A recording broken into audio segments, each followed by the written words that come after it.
Lord of Mysteries, capítulo 8. Uma nova era. Voz. O vento uivante acompanhava uma chuva torrencial.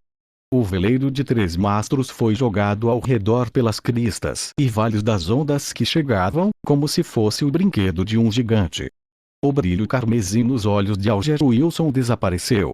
Ele ainda estava no convés e nada parecia ter mudado. Quase imediatamente, a peculiar garrafa de vidro em sua palma quebrou e o gelo se derreteu na chuva. Em segundos, não havia mais vestígios que sugerissem a existência da maravilhosa antiguidade. Um floco de neve de cristal hexagonal emergiu na palma de sua mão, e então desapareceu rapidamente até que foi aparentemente absorvido pela carne, sumindo. Alger acenou com a cabeça de maneira quase imperceptível, como se estivesse pensando em alguma coisa. Ele permaneceu quieto e em silêncio por um total de 5 minutos. Ele se virou e foi para a cabine. Quando ele estava prestes a entrar, um homem que usava um roupão semelhante, bordado com desenhos de raios, emergiu de dentro. Tal pessoa, que tinha cabelos loiros claros, parou e olhou para Alger.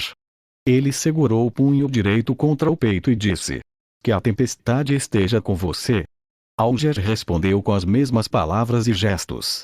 Não havia emoções em seu rosto áspero de estrutura bem definida. Alger entrou após a saudação e seguiu para a cabine do capitão situada no outro extremo do corredor. Surpreendentemente, não encontrou nenhum marinheiro no caminho. O lugar todo estava tão quieto quanto um cemitério. Atrás da porta da cabine do capitão, um tapete marrom macio cobria o chão. Uma estante de livros e uma prateleira de vinhos ocupavam as paredes laterais opostas da sala. Os livros com suas capas amareladas e garrafas de vinho de cor vermelho escuro pareciam peculiares sob a luz bruxuleante de uma vela. Sobre a mesa com a vela, havia uma garrafa de tinta, uma pena, um par de telescópio metálico preto e um sextante feito de latão. Atrás da mesa, havia um homem pálido de meia-idade, usando um chapéu de capitão como uma caveira. Quando Alger se aproximou, ele disse ameaçadoramente: "Eu não vou ceder." "Eu acredito que você é capaz disso", disse Alger calmamente, tão tranquilo que parecia que ele estava comentando sobre o tempo. O homem pareceu estar atordoado com a resposta inesperada. Nesse exato momento, Alger se inclinou para frente e de repente correu pela sala até que só estavam separados pela mesa. Alger tensionou seu ombro e estendeu a mão direita para sufocar o homem. Escamas ilusórias de peixe apareceram nas costas de sua mão enquanto ele loucamente reunia mais força para sufocar o homem, não lhe dando tempo para responder. Crack! Em meio ao estalo, os olhos do homem se arregalaram quando seu corpo foi levantado. Suas pernas se contorceram furiosamente antes de logo se tornarem imóveis. Suas pupilas começaram a se alargar enquanto ele olhava sem rumo. Havia um fedor entre suas pernas enquanto suas calças se tornavam úmidas. Enquanto levantava o homem, Alger se abaixou e caminhou em direção à parede. Bang! Ele usou o homem como um escudo e bateu na parede. Seu braço extremamente musculoso era monstruoso. Um buraco se abriu na parede de madeira e a chuva entrou, acompanhada pelo cheiro do oceano. Alger jogou o homem para fora da cabine, direto para as ondas gigantes que pareciam montanhas. O vento continuava a uivar no escuro enquanto a natureza onipotente devorava tudo. Alger pegou um lenço branco e limpou a mão direita com cuidado antes de também jogá-lo no mar. Ele recuou e esperou pacientemente por companhia. Em menos de 10 segundos, o homem loiro de antes entrou correndo e perguntou: "O que aconteceu?" "O capitão escapou", respondeu Alger, irritado, enquanto ofegava. "Eu não sabia que ele ainda tinha alguns de seus poderes de Beyonder." "Droga!" O loiro amaldiçoou suavemente. O loiro foi até a abertura e olhou para a distância. No entanto, nada era visível, exceto pelas ondas e pela chuva. "Esqueça, ele era apenas dinheiro extra", o homem loiro disse, acenando. "Nós ainda seremos recompensados por encontrar este navio fantasma da Era Tudor." Mesmo que ele fosse um guardião do mar, ele não mergulharia apressadamente sob essa condição climática. O capitão não sobreviverá por muito mais tempo se a tempestade continuar, disse Alger, enquanto assentia em aprovação. A parede de madeira estava se reparando a uma velocidade discernível.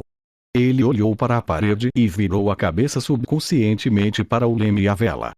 Estava perfeitamente ciente do que estava acontecendo por trás de todas as tábuas de madeira. O segundo imediato, a tripulação e os marinheiros não estavam presentes. Não havia uma pessoa viva a bordo. Em meio a todo o vazio, o leme e a vela moviam-se misteriosamente sozinhos. Alger novamente imaginou o louco, coberto pelo nevoeiro, e suspirou. Ele se virou para trás e olhou para fora, para as poderosas ondas, e falou como se estivesse em um devaneio, cheio de antecipação e temor. Uma nova era começou. Burgo Imperatriz, Barklund, capital do reino Luen. Aldreol beliscou as bochechas em descrença em seu encontro há pouco. Na penteadeira à sua frente, o antigo espelho de bronze se despedaçou. Aldrey olhou para baixo e viu o redemoinho carmesim no dorso da mão. Era como uma tatuagem representando uma estrela.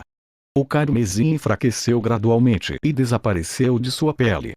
Somente neste momento Aldrey teve certeza de que não fora um sonho. Seus olhos brilharam quando ela sorriu. Ela não pôde deixar de se levantar antes de se abaixar para levantar a barra do vestido. Ela fez uma reverência para o ar e começou a dançar animadamente.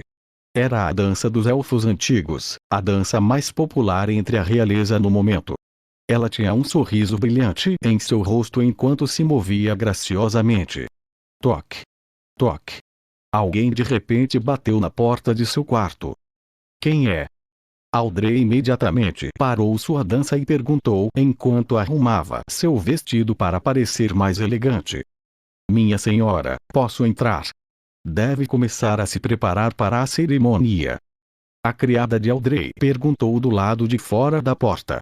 Aldrey olhou para o espelho da penteadeira e rapidamente limpou o sorriso do rosto, deixando apenas um leve sorriso. Ela respondeu gentilmente depois de ter assegurado que tudo estava apresentável. Entre. A maçaneta girou e Annie, sua criada, entrou. Quebrou. Disse Annie instantaneamente ao ver o velho espelho de bronze. Aldrey piscou e disse lentamente. Sim. Suzy esteve aqui há pouco. Tenho certeza que você sabe que ela gosta de fazer estragos. Suzy era uma Golden Retriever, mas não era de puro sangue. Foi um presente dado ao seu pai, o Conde Royal, quando ele comprou um Foxhound. No entanto, Aldrey adorou. Você deve treiná-la bem, disse Annie, enquanto pegava as peças do espelho de bronze habilmente e com cuidado, para evitar machucar sua senhora. Quando terminou de arrumar, ela perguntou a Aldrey com um sorriso. Qual vestido você quer usar? Aldrey pensou por um tempo e respondeu. Eu gosto do vestido desenhado pela senhora Guimia para o meu aniversário de 17 anos. Não pode usar o mesmo vestido duas vezes para uma cerimônia formal, ou os outros vão fofocar e questionar a capacidade financeira da família Royal, disse Annie, balançando a cabeça em desacordo. Mas eu realmente gosto dele.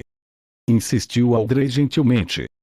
Você pode usá-lo em casa ou quando participar de um evento que não seja tão formal, disse Annie com firmeza, sugerindo que não era negociável. Então terá que ser aquele com o desenho de lótus nas mangas dado pelo Sr. Sades 2 dias atrás, disse Aldrey enquanto suspirava discretamente, mantendo seu doce sorriso. Você sempre tem um gosto tão bom, disse Annie enquanto deu um passo para trás e gritou em direção à porta. O sexto provador. Esqueça, vou buscá-lo eu mesma. As criadas começaram a trabalhar. O vestido, acessórios, calçados, chapéu, maquiagem e penteado, precisavam cuidar de tudo. Quando estava quase pronto, Conde Royal apareceu na porta usando um colete marrom escuro. Tinha um chapéu da mesma cor que suas roupas e um belo bigode. Seus olhos azuis estavam cheios de alegria, mas seus músculos soltos, cintura larga e rugas estavam obviamente destruindo sua bela juventude. Tesouro mais precioso de Backlund, é hora da nossa partida, disse Conde Royal, batendo na porta 2 vezes. Pai! Pare de me chamar assim, protestou Audrey, levantando-se com a ajuda das servas. Bem, então, é hora de partir, minha linda princesinha, disse Conde Royal enquanto ele abaixava o braço esquerdo, sinalizando para Audrey segurar seu braço. Audrey balançou a cabeça ligeiramente e disse: Este é para minha mãe, a senhora Royal, a condessa. Então, este lado, Conde Royal inclinou o braço direito com um sorriso e disse: Este é para você, meu maior orgulho. Base da Marinha Real, Porto Pritz, Ilha Carvalho. Quando Audrey pegou o braço do pai e desceu da carruagem, de repente ela ficou chocada com o juggernaut que viu em sua frente. No porto militar, não muito longe, havia um imenso navio cintilando com reflexos metálicos. Não tinha vela, deixando apenas um convés de observatório, 2 enormes chaminés e 2 torres nas extremidades do navio. Era tão majestoso e grande que a frota de velas próximas era como anões recém-nascidos se agrupando em torno de um gigante. Santo Senhor das Tempestades, ó, meu Senhor! Um navio de guerra de ferro.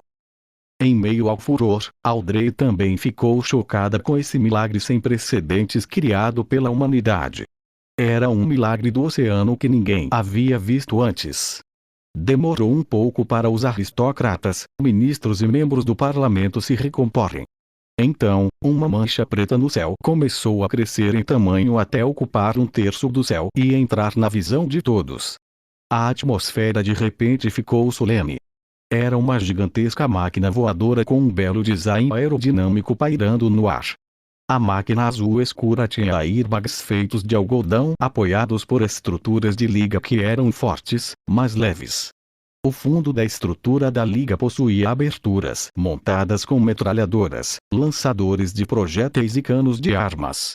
O zumbido exagerado da ignição do motor a vapor e das lâminas da cauda produziu uma sinfonia que os deixou todos admirados. A família do rei chegou em sua aeronave, exalando autoridade elevada e indiscutível. 2 espadas, cada uma com uma coroa de rubi no punho, apontavam verticalmente para baixo e refletiam a luz do sol em ambos os lados da cabine. Era o emblema da espada do julgamento, que simbolizava a família Augustus, que foi transmitida da época anterior. Audrey ainda não tinha 18 anos, por isso não compareceu à cerimônia introdutória, que era um evento liderado pela imperatriz que marcava sua estreia na cena social de Backlund, para anunciar seu status de adulta. Portanto, ela não poderia estar mais perto da aeronave e teve que permanecer em silêncio na parte de trás para assistir a todo o evento. No entanto, não importava para ela. Na verdade, ficou aliviada por não precisar lidar com os príncipes. O milagre que a humanidade usou para conquistar o céu pousou suavemente. Os primeiros a descer as escadas eram os belos e jovens guardas vestindo uniformes cerimoniais vermelhos com calças brancas. Decorado com medalhas, formaram 2 linhas com fuzis nas mãos. Eles estavam aguardando as aparições do rei George III, sua rainha, o príncipe e a princesa. Audrey não era novata em conhecer pessoas importantes, por isso não demonstrou interesse algum. Em vez disso, tinha sua atenção nos 2 cavaleiros negros blindados, parecendo estátuas, que flanqueavam o rei. Nesta era de ferro, vapor e canhões, era surpreendente que ainda houvesse alguém que suportasse usar armadura completa. O brilho metálico frio e o capacete preto e fosco transmitiam solenidade e autoridade. Poderiam ser os paladinos disciplinares de ordem superior. Audrey lembrou trechos de uma conversa casual entre adultos. Ela estava curiosa, mas não se atreveu a aproximar-se. A cerimônia começou com a chegada da família do rei. O primeiro-ministro em exercício, Lord Agassiz de Nega, foi para a frente. Ele era um membro do Partido Conservador e o segundo não aristocrata a se tornar primeiro-ministro até hoje. Ele recebeu o título de Lord por suas grandes contribuições.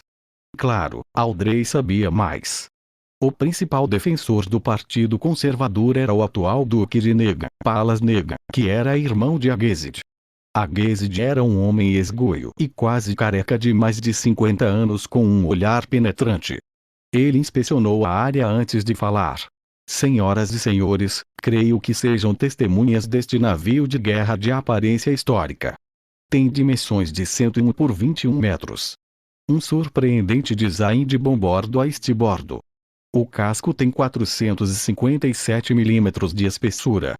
O deslocamento é de 10.060 toneladas. 4 canhões principais de 305 milímetros, 6 canhões de disparo rápido, 12 canhões de 6 libras, 18 metralhadoras de 6 canos e 4 lança-torpedos.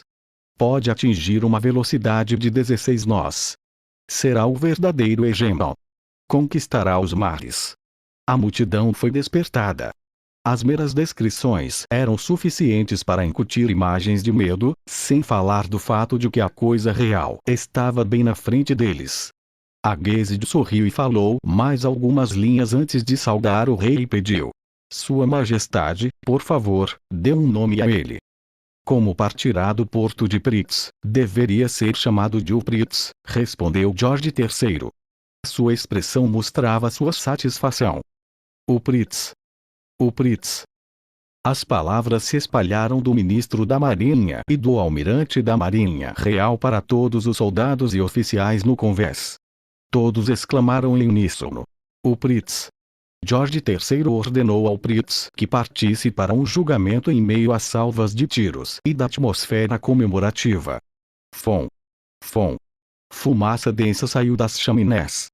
O som da máquina podia ser ouvido levemente sob o som da buzina do navio. O Juggernaut partiu do porto. Todos ficaram chocados quando os 2 canhões principais na proa do navio dispararam contra uma ilha desabitada em seu caminho. Bum! Bum! Bum!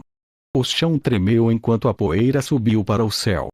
Ondas de choque se espalharam, produzindo ondas no mar. Satisfeito, Agezid voltou para a multidão e anunciou: a partir deste dia, o juízo final cairá sobre os 7 piratas que se auto-intitulam almirantes e os 4 que se auto-intitulam reis. Eles só poderão tremer de medo. É o fim de sua era. Apenas o navio de guerra de ferro vai percorrer os mares, não importa se os piratas têm os poderes de Beyonders, navios fantasmas ou navios amaldiçoados. O secretário-chefe de Agezid perguntou deliberadamente: eles não podem construir seus próprios navios de guerra? Alguns nobres e membros do parlamento concordaram, sentindo que tal possibilidade não poderia ser eliminada. Agezid imediatamente sorriu e balançou a cabeça lentamente enquanto respondia: impossível. Nunca será possível. Construir nosso navio de guerra exigiu 3 grandes amalgamadores de carvão e aço, uma escala de mais de 20 fábricas de aço, 60 cientistas e engenheiros seniores da Academia de Canhões de Barklund e da Academia Náutica de Pritz, 2 estaleiros reais, quase 100 fábricas de peças sobressalentes, um almirantado, um comitê de construção naval, um gabinete, o rei determinado com excelente planejamento e um grande país com uma produção anual de aço de 12 milhões de toneladas. Os piratas nunca conseguirão. Dito isso, ele fez uma pausa e levantou os braços antes de gritar em excitação: Senhoras e senhores, a era dos canhões e navios de guerra está sobre nós.